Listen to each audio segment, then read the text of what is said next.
know how we're already on, even though we don't think we are. So, Gina, what are we talking about today?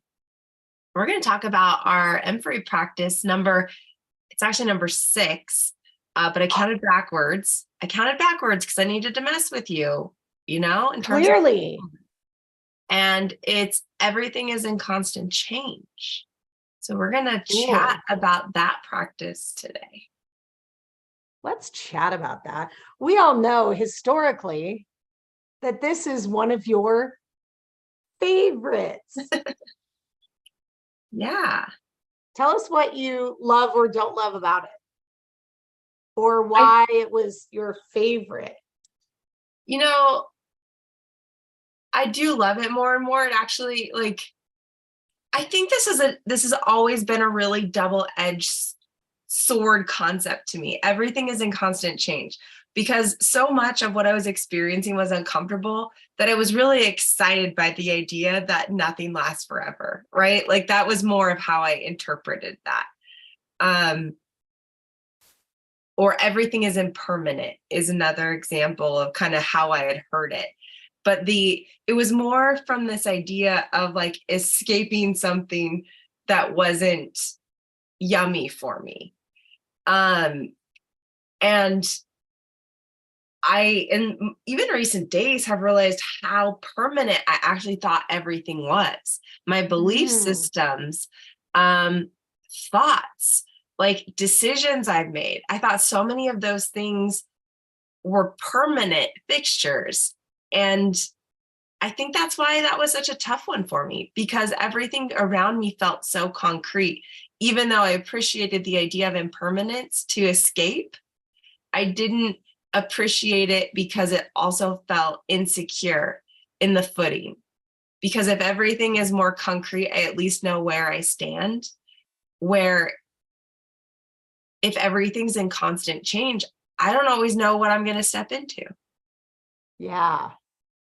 Yeah. I feel like as you're talking, just even right now in this moment, because, we're all in constant practice until we walk on water or take our last breath. Right.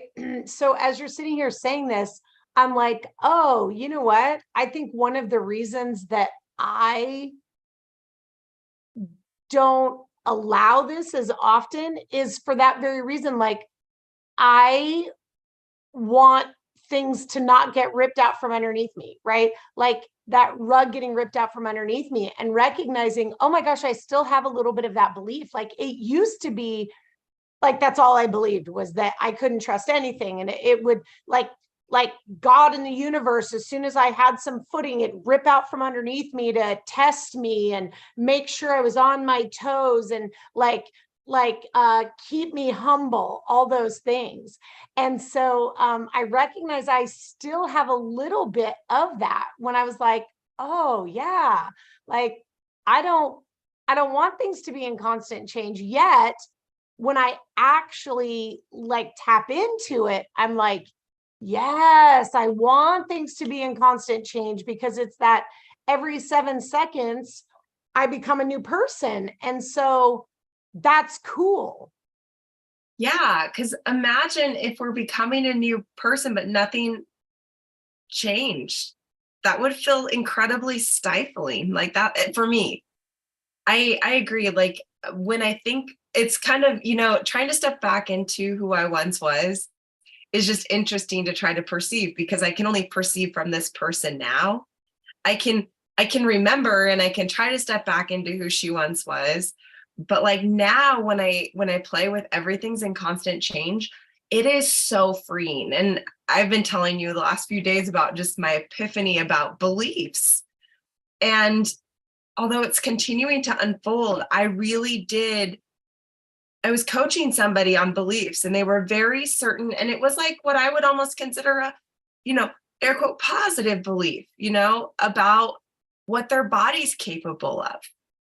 But even in hearing that, I felt the structure around it and how confining that belief really was. What's really possible is even more than that belief. And that's where that person was. And that's fantastic. But for me right now, I'm like, Oh, even beliefs are in constant change. Everything that I once thought was structured and set is in constant change. And now I feel just like this expansiveness inside of me, and not this desire for change to escape something that isn't yummy anymore or something. Yeah, like I can just really feel the old escapism. Thank God everything changes to, oh my God, I'm so excited that everything changes. Like that's so exciting, even when things are good. I'm using a lot of dualistic language, but that's where I was coming from, right? Well, and I love, because one of the things we talk about is like EMPHORY is our identity, the fullness of our identity, the image that we're made in, right? And that the whole point of it is to live life to its fullest. And when we talk about, once we get it cognitively, life, we get it, we embody that this is our image, and then it's life more abundant.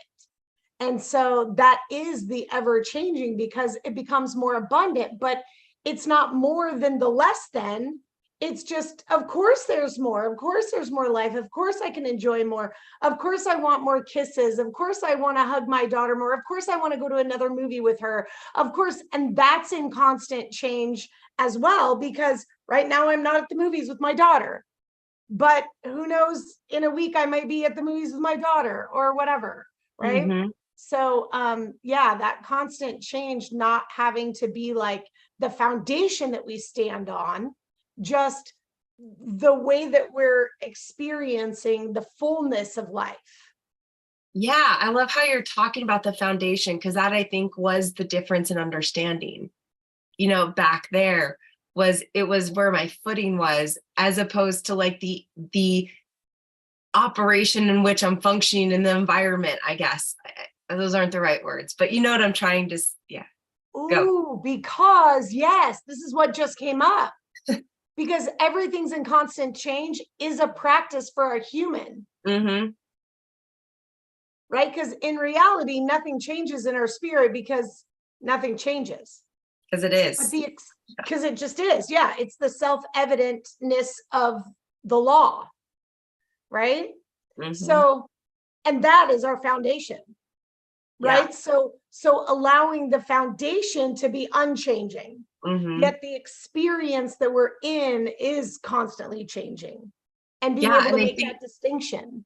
Yeah, I totally agree. I love how you brought it back to like the model, because it really is like the foundation is that spirit side of us. And when we know who we are, we know how to navigate. And that's what I feel like has been what's come in over the last few years so strongly, is like, no matter what's changing in me or around me, I know I can navigate whatever comes up. Like I'm not afraid of what I'm in or what's coming anymore, because more and more I know I can navigate it. And so the change is welcome. And I don't know. All I can say about this one is it just becomes freer and freer, and one to play with, and one to just, yeah.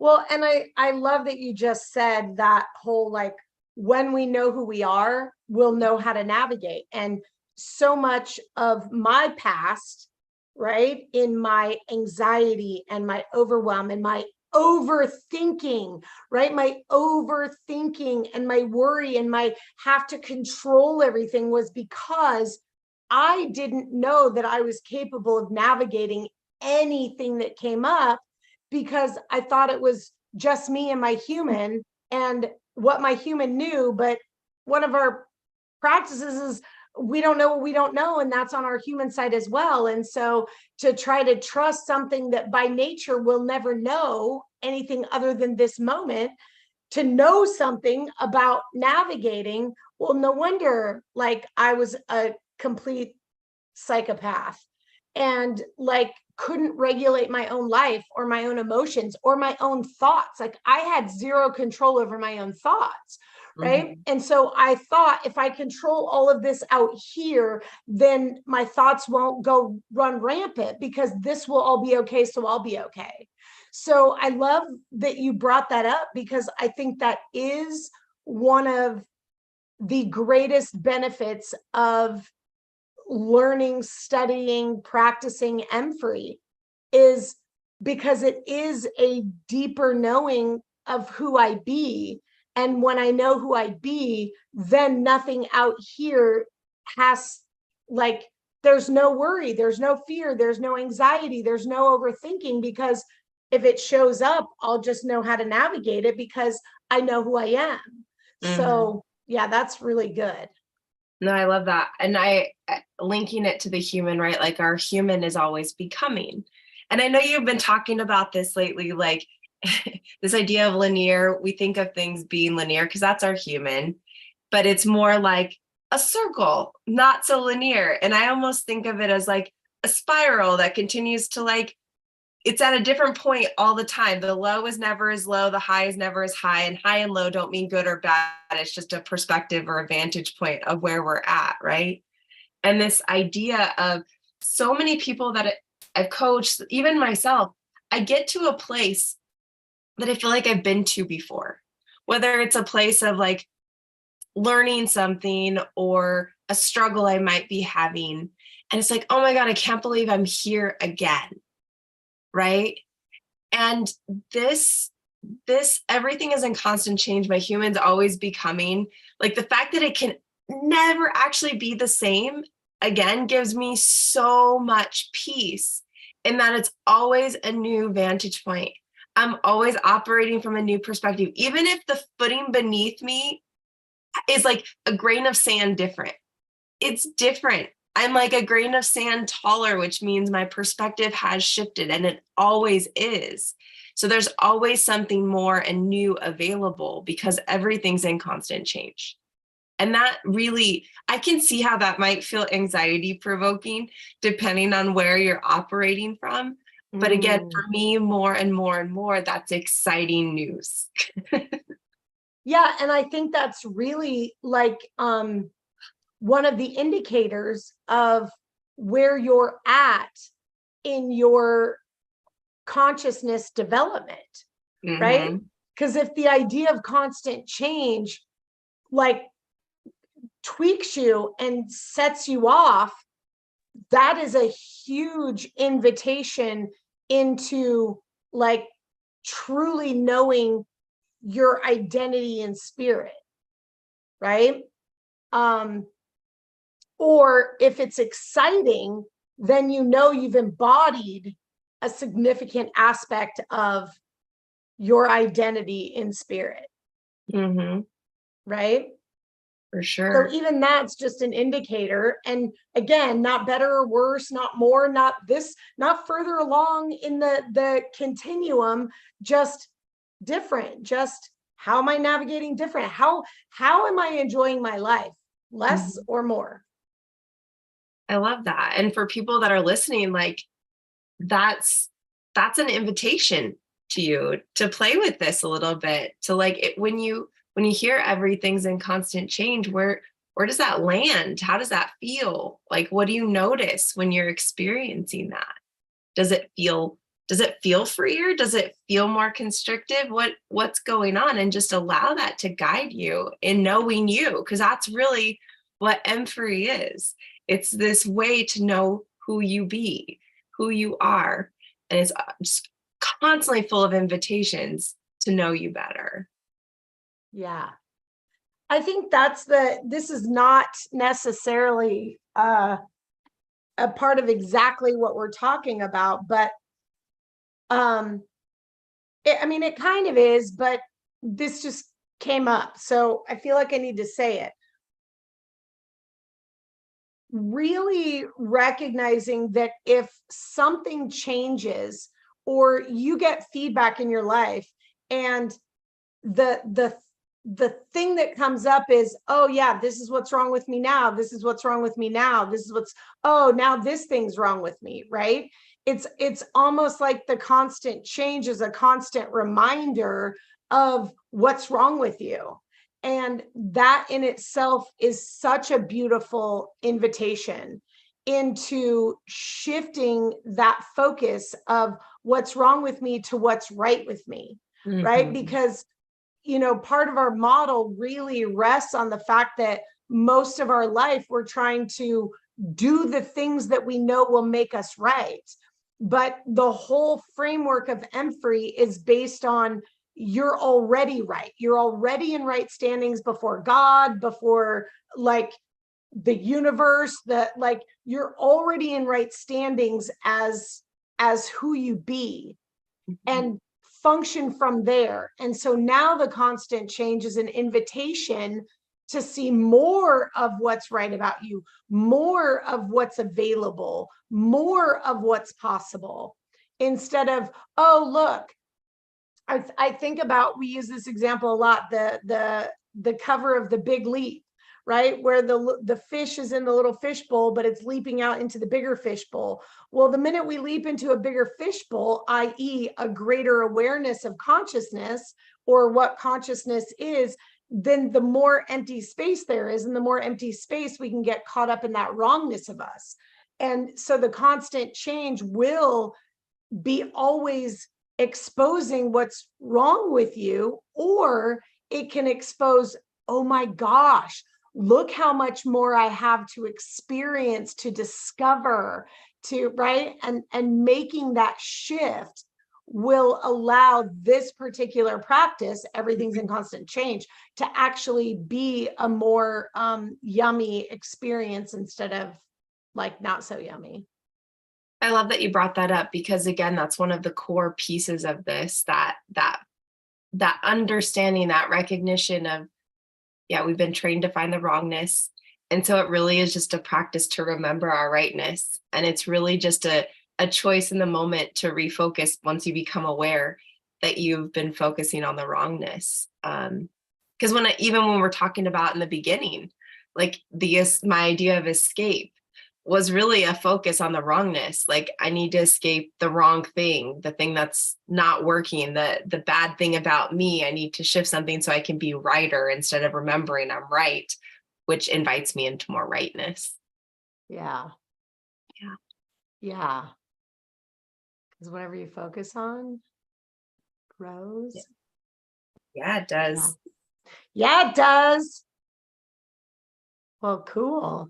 Do you have anything else on this one today? I don't think so. I think that was fun. I think that was fun too. Oh. All right. So as always, reach out. I always want to go like us, subscribe, do the thing, all the things. And let us know, you guys, did this resonate? Like, leave us a comment, ask us a question. Because eventually, once we get through all of our practices and principles, we'll want to start really diving into, like, how are you guys receiving this? What more information do you want to know about a particular practice or principle? So let us know what you think, and we'll see you next week. See you next week. Bye.